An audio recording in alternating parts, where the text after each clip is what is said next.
Here's a super cool productivity tool that I only recently started using, but it's a game changer when you really want to understand and know at the end of the day, what did I really get done and how productive was I? Welcome to the HPLS podcast. Live, relevant, and high performance information, conversations, and education weekly.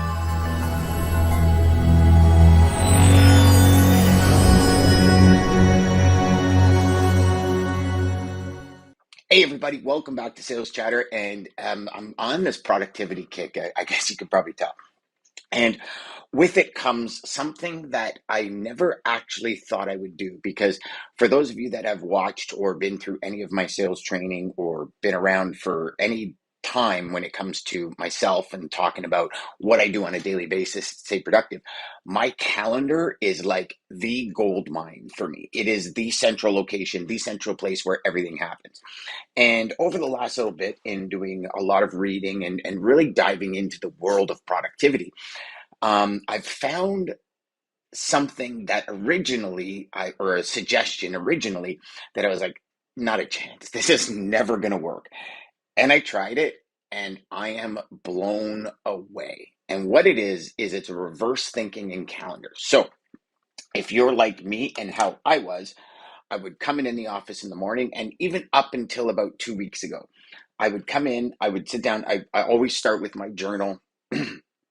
Um, then I move into my calendar. And before I do my calendar, I don't even check emails. I walk through my calendar. I walk through a one page about what I really want to accomplish today and so on and so forth. But when I'm done, I fire up my computer. And the first thing I do is go to my calendar and I plug in all of my meetings. And then what I would do is I would sit and I would go after and before my meetings, I would put blocks of time for things to accomplish. And here's the one thing that I found when I did that, and the one thing that I was struggling with for the past couple of decades to accomplish is I'm always putting down more that I want to accomplish, and maybe you're the same, but I'm underestimating the time to get it done. So for example, I look in my CRM and I see that I've got, 127 follow-ups today, or 50 follow-ups, or I needed to do 10 videos or 30 videos or 50 videos, or send emails or make 20 phone calls. And I would block like an hour and a half, 2 hours. And I'd say, okay, this is what I'm doing in this time period. And when I got to the end of that and my reminders would pop up and say, hey, this is your next task coming up, I'd be like, man, I'm not through them yet. And it started to create this unknown anxiety in me, I guess, for lack of a better term. At the end of the day, I'd sit there and I'd write things down, and Christine would say to me, my wife would say to me, how was your day? Was it productive? And I'm like, yeah, but it could have been more productive. And I feel like I was missing something, or I feel like I needed more time in a day. And maybe you felt like that. Maybe this is something that you're feeling every day. If you are, this strategy, I think, is going to be a game changer for you. So for the last 2 weeks, I've been secretly not setting up my calendar in the morning the way I used to. And what I mean by that is I would all go in and plug in my meetings, because those are immovable, right? So we've talked about, really focusing on your 5 key drivers, and those 5 key drivers, whatever they prospecting, follow up, so on and so forth. Um, you know, those are not movable in my calendar. Now, meetings that I've agreed or registered for, or webinars or demos or whatever it is that are still relevant to my overall goals, I stay in my calendar, right? So for example, today I've got training at 2 o'clock to 2:30. That's immovable for me. I do it twice a week. And that's for me, for my own personal sales, for my own personal growth. That's important. My reading in the morning is immovable. My WALK is because I got certain people around me that or certain puppies around me that if I say something, it's going to be a whole other nightmare. And you guys all know that. These things are immovable, right? On Sundays, I look at my agenda, and every day I look at today and tomorrow, and I say what meetings are no longer relevant, or what times where I need to be places are no longer relevant. So those are not movable. But what I'm talking about is those blocks in between. And here's the strategy.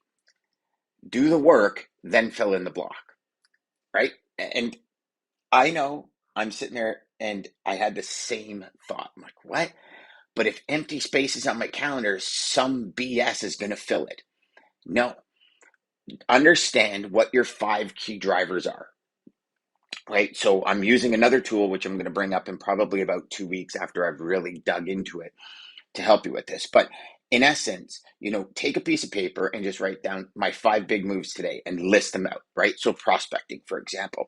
So go in and do all your prospecting. When you're done your prospecting, put that block in the calendar for things you've done. What this does is it allows me to focus on the number one priority until it's accomplished. And what I was finding is my number one priority, say it was like sales and follow-ups, right? So new sales and all my follow-ups, because I believe follow-ups are one of the most important pieces of sales ever. I was finding that I would block a time. So I block like an hour and a half or 2 hours. And I'd get to the end of it and I wasn't finished. But then I would have something like write a blog post or do this training. And if I can move that training, and what I mean by that is like an online training where like I'm a member to a lot of different courses. So I do a lot of different things when it comes to human psychology, to sales training, to speaking, to voice inflection and when to use it and how to use it. And, all these types of things. So these things were able to be moved around. And it's amazing at what it does for your overall productivity, but mainly for your mindset.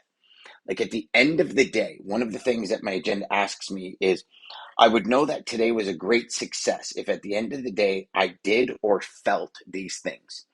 And that's really what drove this new process. And when I heard and read about this new idea of, instead of saying, this is everything I want to do today, you say, this is what I did today. And here's another thing that I think will be really, really important for you. Let's say that in the morning you set it up, right? You're a sales rep, you're coming into the office and you're saying, you know what? Sales is my number one. Sales and follow-ups is my number one thing today. And then at the end of the day, when you look at your block time, if you block it before, you'll have sales and follow-ups. And that's kind of still sitting there unless you use a big red marker and X it out. But I think that also subconsciously gives us the idea that we're a failure.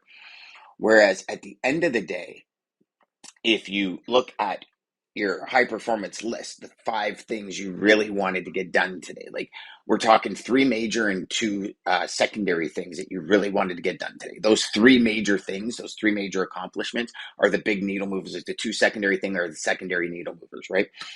And if we look at that, and at the end of the day, we say, this is what I started out. This was my intention at the beginning of the day, and this is my actions. This process really divides those intention and actions into 2 very distinct categories. And what I've seen over the last 2 weeks, so again, I'm only 10 days into this because I don't typically do this on weekends. I have a to-do list in another app that I use that is, I kind of move things into today's to-dos that I'm actively working on over the weekend, whether it's the grass, whether it's cleaning up the yard with the POP that's out there, all these kind of things. So, courses, training, new this, new that, because I'm constantly working. But what I've noticed is one big thing is that at the end of the day, within 2 days of using this, I went, whoa, I'm not on target. And that did not give me a sense of failure. It was an aha moment that, okay, I'm onto something here because I'm recognizing it, right? Because I think what happens for us when we just take this verbatim, right? Our calendar, our agenda, our daily to-dos verbatim. I think what happens is we lose track of how much we get caught up in other BS. And by really analyzing, by taking 20 minutes at the end of the day and saying, okay, I've done this, or even as you complete the task, which I started doing now. So for the first couple of days, I kind of sat there at the end of the day and I went, okay, what did I do today? And I kind of had things jotted down on a piece of paper. I just keep a kind of like a stapled piece of paper of old scrap papers and things that when an extra thing gets printed on the printer, I kind of flip it over and use it as scrap paper. And I wasn't as objective as I should have been. So what I started doing is I started writing it down right after I accomplished the task. And what you see is how much how much your time gets chewed up during the day with stuff that isn't really relevant to moving the needle. So for example, what I do, and again, this is, it's going to take dedication on your part, right, to get this happen. But for example, you're in the middle of something, your phone rings, you pick up the phone. All of a sudden, you're on a 15-minute phone call that you didn't expect to happen while you were in the middle of sales. So what you do is kind of like a lawyer.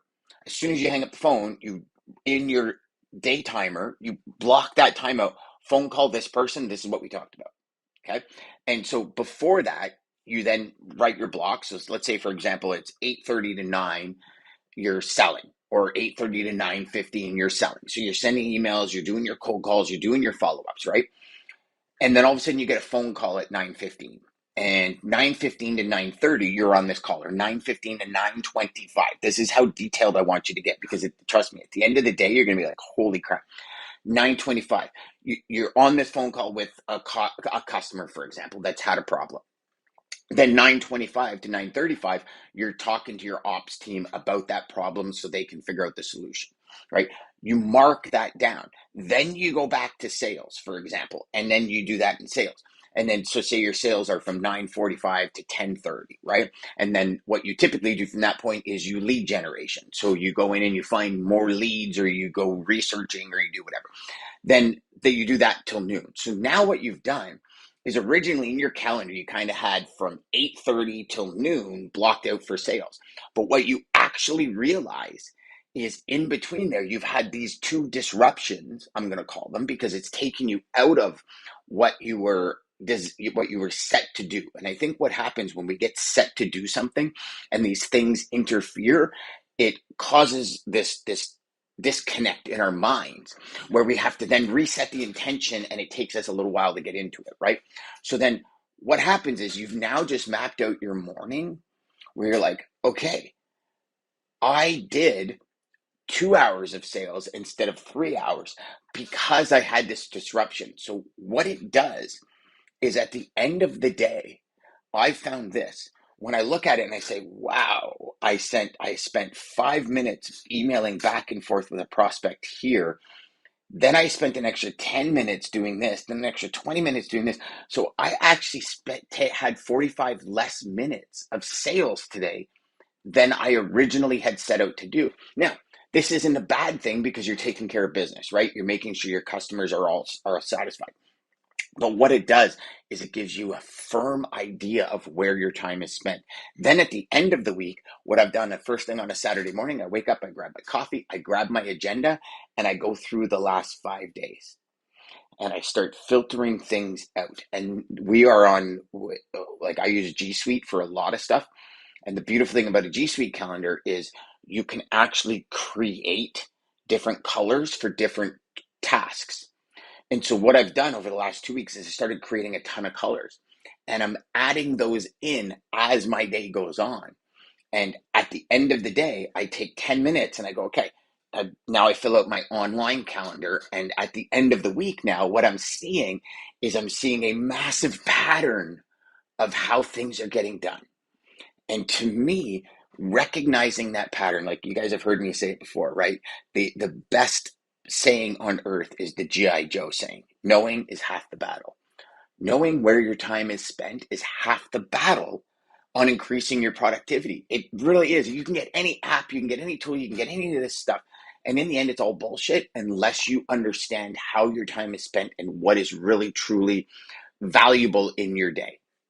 And so using this strategy has been a game changer for me. And I really, really hope you adopt it. So again, instead of filling out your calendar, you sit down every day and you say, these are the meetings that I cannot move, things I cannot move. So whether it be lunchtime reading, doing that, rejuvenation period, maybe it's, your need is 5 minutes in between tasks to really reassess and reevaluate, and then reaffirm what the intention of the next task. Maybe it's something you do to transition your energy. Maybe, you want to go out for a 45-minute walk I just said it, a 45-minute WALK at lunch, just to clear your mind. Those things are immovable. right? Working out in the morning, not movable. Maybe working out in the evening, not movable. But when we don't assign the rest of our day, we only assign the idea of these are the 3 to 5, I know, brutal, I can't even count this morning, 3 to 5 things I want to accomplish in a day. And then at the end of the day, we say, here's the 3 to 5 things, here's what I really did. And I'm going to tell you, I think you're going to be so surprised at what you set out to accomplish and what actually gets done. But here's the beautiful thing. Now you're aware of it. Now you have the opportunity to change it and make the choice to go out and make that transition and change and watch your productivity soar. Over the next couple of weeks, I'm going to be bringing you more productivity tips that I'm really finding out are super cool in our industry. And I hope this serves you. So again, I'll reiterate because I know I'm kind of talking fast, but I'm so excited to get this out to you guys because it's just been a game changer for me. Like I really see what is driving my day, what is driving my productivity. And if I see things like at the end of the week, 3, 4 hours a day of uninterrupted sales, an hour a day of education and improving myself, and really hitting those 5 points that I know are going to move the needle in my business, to me, at the end of the week, it is so fulfilling. Now, I don't know what your needle movers are. Hopefully they're similar, and hopefully prospecting and sales and follow-ups is like number 1, 2, and 3 on your needle movers every week. Customer relations, building customer relations is number 4. And then, driving new relationships and really expanding every customer into a 5-star service is kind of number 5 in logistics sales. There's your team in there and everything as well, but that's kind of that customer relations part. At the end of the week, you can sit back and you go, man, you know what? All in all, I originally thought this week wasn't really productive. But then you look at the stats and it's a whole other story. And it's a story that I think will really resonate with you and a story that I really think will help you achieve huge results. Until next time, my friends, go out there, make every call educational, and crush your sales. And try this calendar technique. I know it will serve you. Take care.